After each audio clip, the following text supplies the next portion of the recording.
You're listening to PetLifeRadio.com. You've had a long day at work, and you can't wait to just get home, take off your shoes, plop yourself down in your favorite chair, and relax. You walk up to your tranquil residential home and your neatly manicured lawn in your quiet suburban neighborhood, put the key in the lock, open the door, and... Yes, the pets have gone wild! What were you thinking? Welcome to the show about everything you always wanted to know about exotic pets. Where to get them, what to feed them, and how to care for them. You'll even find out why some people live with a monkey. Now, here's your host, exotic pet expert and author Bob Tart. Hey, Bob, what were you thinking? Hi, I'm Bob Tart, author of the books Enslaved by Ducks and Foul Weather. And I'm currently working on a new book, The Funnel of Happiness, which is going to be about our 6 cats. And since I'm such a slow writer, look for that book in about 2013, 2014, something like that. Well, as you know, if you've heard the show before, What Were You Thinking is about exotic pets. And we've never done a show about dogs or cats before. But my guest today is a dog and cat owner, but she is not your typical dog or cat owner. She has had more of them than I could possibly count, and so that strikes me as pretty darn exotic. My guest is Cayr Ariel Wulff, and she is an artist and a native of Ohio. She's written a fabulous book, I just finished reading it, called Born Without a Tail, and that book chronicles about 20 years of rescuing and fostering animals. Cayr became involved in pet rescue, well, literally by accident, when her partner was hit by a car while they were trying to rescue a dog. A local humane group came to their aid, and, well, the rest is history. Currently, they reside in a log cabin deep in one of our nation's national forests with 4 dogs, 3 cats, and 5 mice. I'll have to find out if those mice are pets or if they just live in the walls, because we have lots of those here. Cayr attributes her love of animals to having been raised by wolves, which of course is her last name. So, hi Cayr, how are you? I'm good, how are you? I'm fine. I see the little bio you sent me says Cayr. Do you want me to call you Cayr or Ariel? Most people call me Ariel. Okay, I'll call you Ariel if I can remember. Before I get into the questions, I want everybody to suspend listening and fly to your website, and that is yellowdoggy.com, and I will spell it for you. It is YELODOGGIE.com. Where did that name come from? It came from the fact, I don't know if you've ever noticed this, Bob, but so many artists, when they portray dogs, portray them as being yellow. Almost every cartoon dog in the world is done yellow. Wow. And I noticed that, and I figured out what the reason was, because yellow is the color of joy and happiness, and that seems to be the true attribute of dogs. Wow, I like that. That's very cool. And so that's how you... And the spelling? Well, the spelling was because every domain name spelled the right way was not available. Yeah, well, that's all right. But that is the spot where people should go to learn about your book, Born Without a Tail, and also to purchase one. Is that correct? Yes, there's a link to Amazon from there. Mm-hmm. So they can get my book on Amazon or Borders.com or Target.com. Mm-hmm. Or they can ask their pet store or their bookstore to order one for them. Yeah. Because it's in books and print. But they can see lots of things at my site if they really poke around. Okay, yeah, I found some things there. I definitely did. Before I get into the book too much, I want to ask you, it really piqued my interest. It says that you and Darlene live in a national forest. We do. We live in the Cuyahoga Valley in Ohio, which is between Akron and Cleveland. It's 33,000 acres of forest. Okay, how did that happen? Well, back in... and who is that I hear in the background? You hear Waldo. That's Waldo? That's Waldo. He's a golden boxer mix. He's about 70 pounds of muscle. Oh. Anyway, back in 2001, I lost my job after 17 years with, all the companies are downsizing. And as a result of that, we lost our home. And it was a home we'd been in for 13 years. So we started looking for a place that would not take just us, but would also take our pets, because getting rid of pets was just not part of the plan. So Daleen found this cabin online. It's owned by the park system, and we called the phone number and asked to come out and look at it, and it was love at first sight. Yeah, I had no idea that is it the Park Service? Is that who's your landlord? Well, actually, when we first moved here, the home was still owned by the person who had originally built it. Oh, I see. And he was on an easement with the park. After we were here 3 years, the easement was up and the park took over. So we do rent from the park, even though they'll tell you they are not in the rental business. Yeah. Well, that's just fabulous. I've never heard of anything like that. What is it like to live in a national forest? Are you sort of on the edge, or are you right in the middle, or how is it? We are sort of on the western edge of the forest, but we sit back about a half mile from the nearest road. Our nearest neighbors are a little over a half mile away, and it's very rugged living. That's the best way to say it. We heat with a wood stove, and our water we depend on the rain for the water. And there's tons of wildlife here. Yeah, I remember in your book, Born Without a Tail, you mentioned problems with coyotes before. Which one of your dogs got unfortunately grabbed by the coyote? That was Troll. Yeah, that was Troll, and it sort of changed his personality, didn't it? It changed his personality, and he was never easy to get along with to begin with. He came from a very abusive background, and even though he was safe with us, he never really got that totally through his head. So he was a fear biter, and he was very difficult to handle. Except with Daleen, she could do anything with him, but yeah, I was like his worst enemy. Now, was Troll the dog?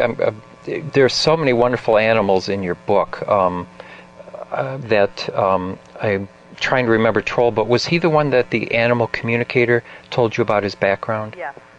You want to talk about that a little bit? That was really interesting. I had heard about animal communication when I read a book by Beatrice Leidecker called What the Animals Tell Me.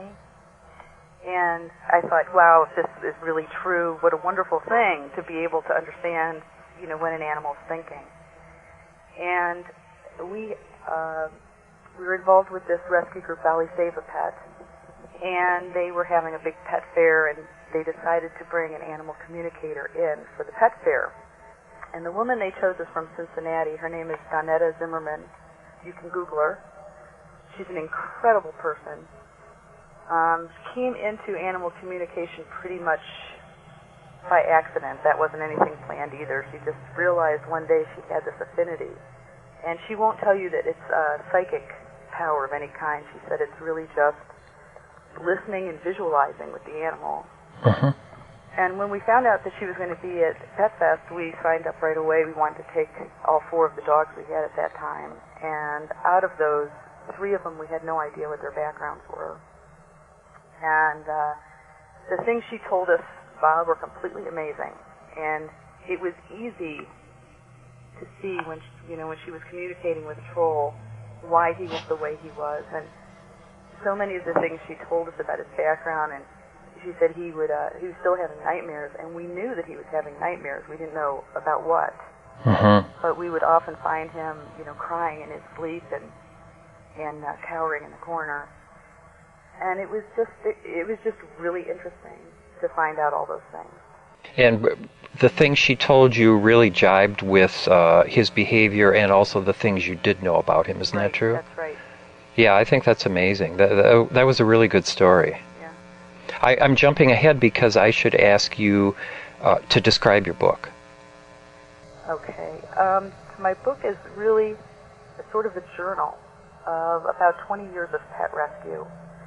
And like you and Linda, Daleen and I got into it without even realizing we were getting into it. It's a slippery slope, isn't it? It is a slippery slope, and it's a very specialized form of complete and utter chaos. I think you know that. So we had a pet, and we had 2 dogs, And like you said when you introduced me, we had an accident trying to rescue a dog that had been hit in the road, and Daleen was hit by a car, and this rescue group came to our aid because we were weighed down in cats and the two dogs and had no way to feed them without her salary coming in. And this is Valley Save a Pet. Valley Save a Pet, and they came out with a van full of food that got us through the entire winter. Yeah, I thought that was really cool. I remember you were thinking they wouldn't want to know how many dogs and cats you had. Well, the community we were in was a 2-pet limit. And you were a little over that. We were way over that. And the whole time we lived there, we had rentals next door to us. The whole time we lived there, every time that house went up for rent, we panicked. Oh, yeah. Because we never knew what kind of neighbors we were going to have. Fortunately, they all turned out to be really great people. And when you talked to Valley Save a Pet, at first you were kind of hedging to tell them how many cats and dogs. I really had never had any contact with the rescue group, and I didn't know if they would turn us in for having so many. But as it turned out, the volunteer who came to help us, we later found out that she had 23 dogs. Yeah, wow. Well, I liked what she said to you on the phone. Didn't she say something along the lines of, look, we don't want to just help you for 1 week. Right. You're going to need help till your friend's back on her feet. Yeah, wow. That's just a great thing. And so you are giving some of the profits to Valley Save a Pet, isn't that right? 1/3 of my royalties go to Valley Save a Pet. That's terrific, and that's another really good reason for people to go to yellowdoggy.com, YELODOGGIE.com, and don't just buy one copy of Born Without a Tail, but, holidays are coming up. This is just a terrific book, Right, it's like charitable gift giving. It is, and you will enjoy this book so much. I'm telling my listener, not you, because you had to live it. So, what led you to write the book? Well, what happened was my very favorite. Every parent says they don't have a favorite kid, and people in rescue will say they don't have a favorite dog, but it's all lies. Yeah. I had a favorite dog, and his name was Dylan. And he was just about ready to turn 17. And that's a lot of years for a dog. Yeah, it is. So I started panicking. I knew he wasn't going to live forever, and I was so afraid that I wasn't going to remember everything about him. So I sat down and started writing about him so I wouldn't forget anything. And because he had been there through all of these animal rescues, his story became everybody's story. Yeah, he really flows through the book. Yeah, he does. He has quite the personality. Yeah, he was 1 in a million. And at the end of the book, in the afterword, you write about him. He lasted, when he was 17, you thought you were about to lose him. But in the afterword, as you're writing, you said he was about to turn 20. Right. He was 20 years, 3 months, and 8 days. Wow. He lived a really long time. Wow. And what kind of dog was Dylan? Dylan was part standard poodle and part beagle. Yeah, I love the photo of him in the book. Yeah, he really was Mr. Personality. Yeah. I want to talk more about him because I love the stories about him understanding English. Right. Oh, everything you said to him, he understood. Yeah. The story about you teasing him on the phone to the vet. Oh. Could you want to talk about that a little bit? Sure. We were getting ready to take him for a rabies shot, and we had the appointment for a week, and Daleen was teasing him. She's a big teaser, and she was teasing him all week long. Dylan's going to get a shot, kind of fooling with him, and he didn't know what that was, but he knew she was goofing with him, and he realized the day we took him to the vet what a shot was. Put him up on the table, and she said, "Oh, Dill, here's your shot," and the vet came out with the needle, and our vet was really comical. He said to him, "Be strong, Dylan." He gave him the shot, which must have hurt. Dylan cried a little bit, and then he got up and he kissed the vet's face. The vet was petting him, saying, "It's okay, I'm sorry. Well, after that, he knew what a shot was. And anytime we wanted to tease him, it was, "What's wrong, Dill? Do you need a shot?" He would snap his head around Bob. What? It was just totally comical. Wow, that's amazing. We're going to take a short break right now because there's a slight possibility that I might actually have a sponsor for the show. So I will be right back with Cayr Ariel Wulff talking about her great book, Born Without a Tail.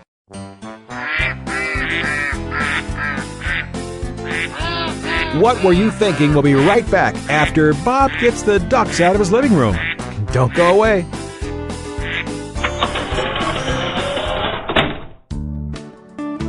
Do you love your dog? Then you'll love feeding him mouth-watering, all-natural treats, lovingly handmade by a professional caterer who wanted the very best for her dogs. Make no mistake about it, these are not ordinary dog treats. These are doggy delights, like breakfast banana biscotti, honey bear peanut butter balls, yummy apple cinnamon mini cakes, and so much more. Your dog will howl in delight. And now you can get a scrumptious sample pack by going to dingersdogtreats.com. It's a $25 value, yours for just $9.95 through this special radio offer. That's DINGERS, dingersdogtreats.com. Every one of these gourmet doggy treats is handmade from the finest ingredients and taste tested on our own dogs. Your dog will love them. Get $25 worth of doggy delights now for just $9.95. Go to dingersdogtreats.com now. That's DINGERS, dingersdogtreats.com. Yum.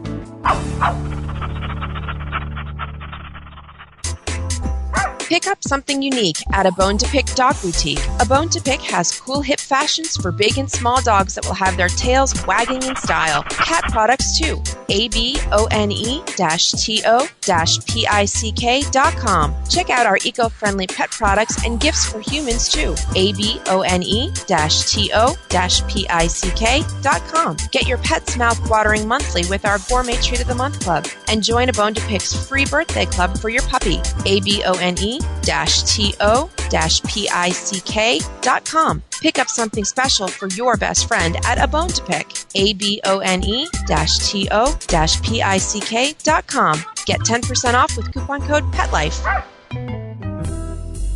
Want to know what cats like to eat for breakfast?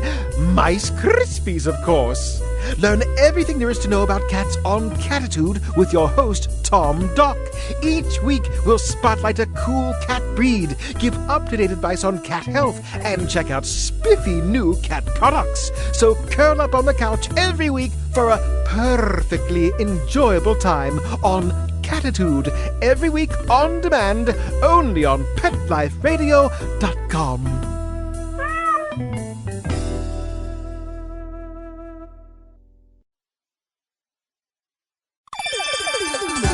Let's Talk Pets on PetLifeRadio.com. Okay, ducks are in the pond, rabbits in his hutch, and monkeys... Ow! In my car! Oh, okay, well, I go check my insurance policy. We'll turn you back over to Bob. Hi, I'm Bob Tart, author of Enslaved by Ducks in Foul Weather, which I plug at every possible opportunity. And I am talking to Cayr Ariel Wulff, author of Born Without a Tail. And we're talking about Dylan. And you had another story about, did you have Dylan, there was somewhere where you had Dylan where you were speaking to a woman about him. Oh, right.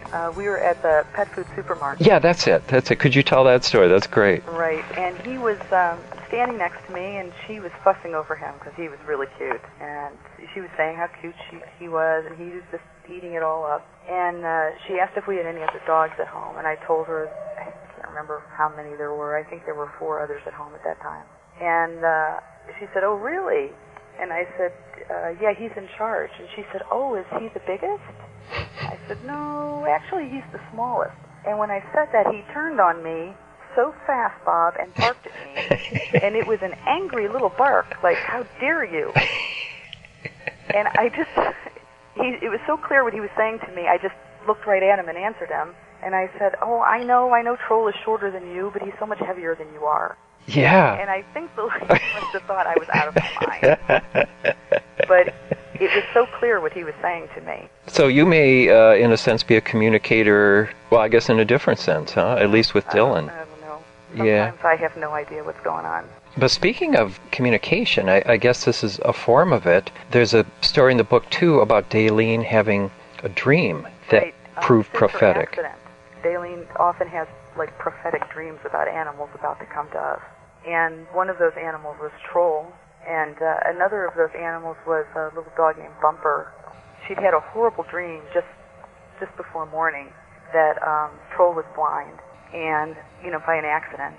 And she was so shaken up when she woke up, and she was just inconsolable. And she went off to work, And on her way home, as she turned onto our street, there was a little dog standing in the middle of the street. And she almost hit it with her pickup. She had to pull off to the side. And when she talked to the little dog out the window, it looked up and it was missing an eye. Wow. So she rushed home to get me, and we went back and we captured that little dog and brought it home. And what kind of an addition did Bumper make to your pack? Well, remember what I said about complete and utter chaos? Yeah. She was a sweet little dog and just wanted to be loved, and she was having the time of her life at our house, but we had another dog at the time that just hated her and just decided that she was going to try to kill her as long as she was there. Was that Gypsy? That was Gypsy. Yeah. And Gypsy was a good dog. She was our first dog, our first rescue. But for some reason, she did not like Bumper. And every time Bumper came in the room, Gypsy would fight with her. And it was cruel because she would knock her down, and Bumper was no match. But Bumper seemed like she was having the time of her life. She'd get up and wag her tail. And What was Gypsy the alpha dog in your pack? No, Dylan was always the alpha dog. Yeah, so that's odd, isn't it? Yeah, the only other thing I can think is she was the only other female in the pack. Oh, okay. So it might have been a female thing, or it could have been just because Bumper was so ancient. Yeah. And dogs, they know the old one is the weak one. Yeah, absolutely. See, I never know what's going to happen when we're up to 6 cats now, and I never know what's going to happen when we bring another cat in, because it always surprises me. The cat, I think, will get along with the new one, probably won't, and then one that I think will be antagonistic will actually, end up accepting the cat. Cats are really strange. Yeah, they are. They're very odd. I was surprised. Do you have cats right now? We do. We have 3. Okay, so you have 3 cats. One of them, as a matter of fact, turned 20 today. Oh, congratulations. And which cat is that? That's Oliver. Oliver, okay. I was surprised when I came toward, I guess about the 3rd quarter of your book, you made the statement that you're really not a cat person. I'm not a cat person. Neither of us are cat people, and we don't go out looking for them to rescue them. They just kind of show up. Yeah, but is that really all you mean by that? I mean, do you think you have a different relationship with cats? Well, of course you do, because I have a different relationship with cats. Yeah, because you're not in a pack with them. Right, and they don't have a pack mentality. No. They're very individual. It's all about territory, and it's not about position so much. Right. But I mean, you were more of a dog than a cat person, to the extent that I had to laugh that sometimes when people would ask you to take a new dog, you would do a trade. I'll take your dog, but you take my cat. You take 2 of my cats. Yeah, but I have to say, I kept thinking to myself, I couldn't part with 2 of my cats. Oh, yeah. I know there must be something wrong with me, Bob. Well, no, it's but interesting. Jane's allergic to cats too. Yeah. So it's difficult for her, and especially, we're in a 3-room cabin. Oh, yeah. So it's really difficult to be in such close quarters. Yeah, when you lived in town, you guys had a really good arrangement in your garage. We had a great setup. We had an outdoor kennel with an indoor kennel attached to it. A feline kennel. Right, for the cats. And it was, our neighbor used to laugh and say it was like being at the zoo, because he could sit on his back porch and see the outdoor kennel. We had a big mural painted on the side of the garage, and there were all kinds of things for the cats to climb on out there, and they loved it. Yeah, we just visited a couple of our friends this weekend who live in Lowell, and they have this ingenious thing called the catacombs, they call it that, and they have these kind of huge cages built onto their house. And then they have little kitty doors, and so when the cats want to go outside, they go out and they're in the catacombs in this, protected area, and then they can go back into the house. And I thought your garage thing sort of reminded me of that. Yeah, that was great. But now, 2 of the cats I have now won't even use a litter box, so it's a nightmare. Oh, yeah, we've been having litter box problems too. I've been writing about that too, because it's very frustrating. Is it, in your case, because of age, or just because of some peculiarity that a human can't even imagine? Well, I think with Oliver, it's an age thing. Sure. I think he just kind of forgets what's going on. Yeah. But with Philip uses newspaper. Yeah. And he's doing that, I think, because every time, when we first moved into this cabin, every time he went to use the litter box, one of the other cats would beat him up. And I think Max just decided it was his litter box. So Philip won't fight Max, so he just uses newspaper. Yeah. So how's that working out? Well, it's a lot of bending. Uh-huh. Yeah, it is. Can you try more than one litter box, or that doesn't work? Well, I've tried that too. Yeah. No, it doesn't work. It's so in his brain now, and we can't let him out because we have coyotes, and the cats really wouldn't be safe outside here. Yeah, we recently had to have a whole strip of our carpeting in our living room torn up. Oh, yeah. Thanks to the cats, You because can't get rid of the smell. no, I tried 6 different chemicals, and it doesn't even touch it, does it? No. The only thing close to touching it is Nature's Miracle. Well, we tried that, and you get sort of an odd smell in its place. It's certainly better than cat urine, but that the other smell never quite went away. Well, even when you think it's away, as soon as it gets damp, yeah, you can forget about it. Well, we also it was kind of by a window, and whenever the sun would come in on a summer day and the sunlight would fall on that spot in the carpet, it was like it was all new all over again. So yeah, I wanted to ask you about, well, what kind of background did you have in writing? In writing? Yeah. I really didn't have any background in writing. Little stories here and there through school, and I was a big thesis writer. I loved to write reports and things like that. Because I would never guess that from reading your book. Well, thank you. No, it's just it's just amazing. It is so well written. When I first got the book, I thought, you don't know what to expect, and I started, and just immediately I just fell right into it. Wow, and that's great to know. Yeah, and the dialogue. I mean, you know just when to put dialogue in, and just when to go away from the dialogue. And I thought, boy, that would just be incredible if you hadn't been doing this all your life. So how did you go about getting this published? The same way everybody does. I sent sample chapters all around, and letters, and finally found BookSurge, an Amazon.com company, and there we went. Is that sort of a print on demand? It is a print on demand. That's very cool. Now, how does cool? And the more I did a lot of research on it and found that they're really thinking it's the future for publishing, because there's no big supply of books stuck in somebody's warehouse. Everything is printed right as they need it, and really quickly. I mean, if you order off of Amazon today, you would have a copy of my book by the middle of next week. Well, but they have a machine, or your publisher, it'll just print a copy, right? Right. And pretty much it does the whole thing in the binding and everything? Right, everything. Yeah, that's amazing. And it's a nice-looking product. It's great. It looks just great. And talk about a green approach to publishing. Mm-hmm. Because you're right. I hate to think how many copies of Fall Weather that haven't sold that have gotten shredded and something done with them. So that's really, really fantastic way to do it. What would you like people to take away from your book, after reading it? Well, I'd like people to take away that when they get a pet, it's not for a year or 2 years or 3 years, it's a lifetime. And when you get a pet, you have to expect that they're going to live an entire lifetime. And for an animal, for a dog, that's usually 12 to 14 years. And for a cat, it could be as many as 20 years. I think too many people get pets, and they don't think into the future. It's for right now. And that's why there's so many animals in shelters, because people dispose of them so easily. Yeah, I've always hated that. I really like the statement you made in your book about how you would end up getting dogs and cats because someone would say, well, I'm moving to an apartment that doesn't allow dogs or cats. And we've gotten 2 of our cats that way too, and it pisses me off because, you wonder what these people's priorities are. Right.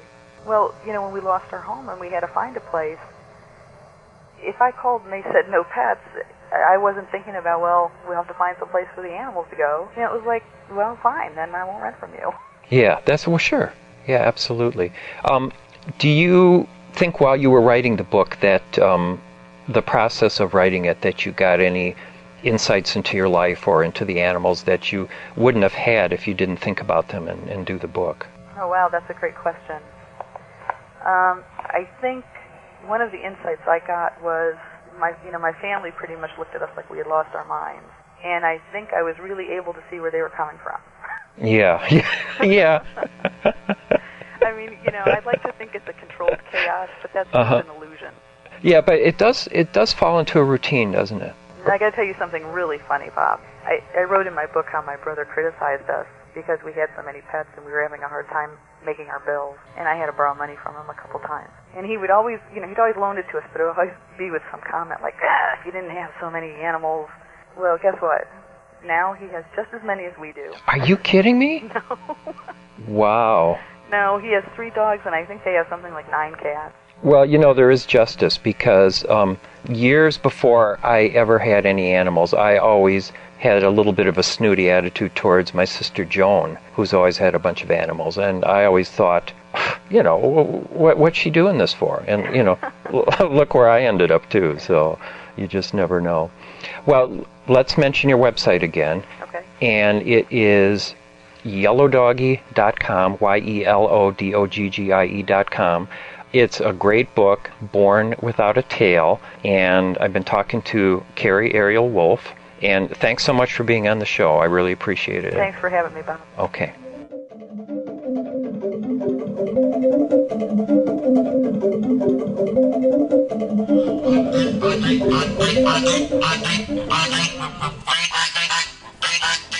That brings us to the end of another episode of What Were You Thinking?